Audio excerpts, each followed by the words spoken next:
नमस्कार, आप देख रहे हैं स्टार न्यूज प्लस और मैं हूं आपके साथ डॉली बाबरे। आइए नजर डालते हैं आज की कुछ खास खबरों की ओर। तब तक के लिए मेरे साथ बने रहिए। कोरोना काल में मर्द आत्माओं की सदरती को हुआ तिरुपिंड श्राद्ध का तर्पण। काशी के केदार क्षेत्र के शंकराचार्य घाट पर कोरोना काल में काल कवलित हुए असंख्यक जीवात्माओं की सदति के लिए आचार्य पंडित अवधराम पांडे जी के आचार्य तत्व में तिरुपंडित श्राद्ध व तर्पण का आयोजन संपन्न हुआ। इस समाचार को सोशल मीडिया व अखबारों में पढ़कर हरियाणा के श्री सुरेश मानचंद्रा जी की काशी आए और परमधाम्य परम धर्मशीष उत्तरमान्य ज्योतिष्ठ पीठासीर शंकराचार्य जी महाराज ने उन्हें अनुरोध किया कि 1947 में भारत पाकिस्तान विभाजन के समय जो लगभग 20 लाख लोग मारे गए थे, उनका भी अंतिम संस्कार उस समय नहीं हो पाया था। इसलिए उन सब की श्राद्धि के लिए भी आज श्राद्ध तर्पण कर दिया जाएगा। स्टार न्यूज प्लस के लिए उत्तर प्रदेश के वाराणसी से रोहित सेठ की रिपोर्ट।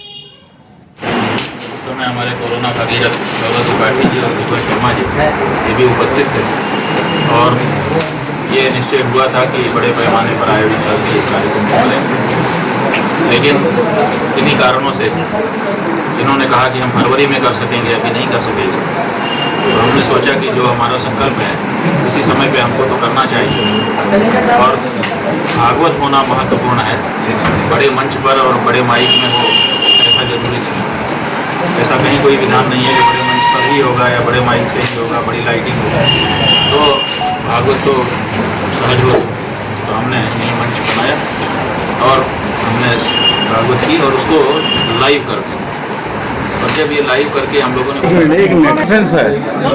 देखिए यहाँ पर कोरोना काल में पूरे विश्व में जितने लोग काल कवलित हो गए थे, बहुत से लोगों का अंतिम संस्कार हो पाया था और अधिक लोगों का नहीं हो पाया। हमारे शास्त्रों में ये कहा गया है कि जिनके अर्धोदैहिक संस्कार ठीक से नहीं होते हैं उनकी सद्गति मुक्ति में बाधा रहती है। तो इस दृष्टि से हमने आचार्य होने के नाते ये सोचा कि पूरे विश्व के जो कोरोना काल में मरे हुए लोग हैं उन जीवात्माओं की मुक्ति और सद्गति के लिए हमें उपाय करना चाहिए। तो जो शास्त्र के उपाय हैं उन उपायों का अवलंबन लेते हुए हम लोगों ने यहाँ पर अनुष्ठान किया है, जिससे उन सबकी सद्गति और मुक्ति संभव हो पाई है। तो यही कार्यक्रम हम लोग कर रहे थे।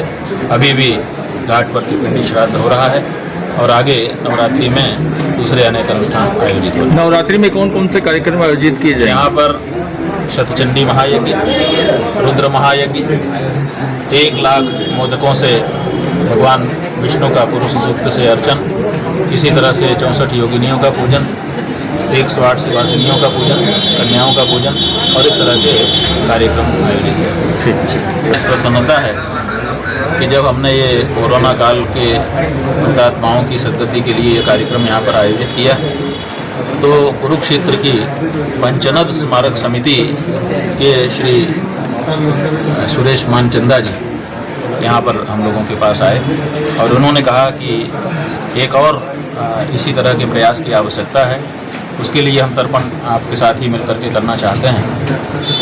वो ये है कि 1947 में जब भारत और पाकिस्तान टुकड़े हो गए, देश के टुकड़े हुए, उस समय बहुत सारे लोग मारे गए थे और उस समय की जो परिस्थिति थी उस परिस्थिति में उनका भी संस्कार ठीक से नहीं हो पाया था और उनकी संख्या भी लगभग 20 लाख के करीब जाती है। तो ऐसी परिस्थिति में उनकी उन आत्माओं की सद्गति के लिए, शांति के लिए, मुक्ति के लिए भी इसी में तर्पण होना चाहिए। तो हम लोगों ने ये सोचा है कि ये श्राद्ध, श्रीमद् भागवत का पारायण, प्रवचन, ये सब हम लोगों ने यहाँ पर कर लिया है। अभी जो WHO विश्व की स्वास्थ्य संस्था है उससे हम लोगों ने आंकड़े प्राप्त करने का प्रयास किया था तो उन्होंने बताया है 59 लाख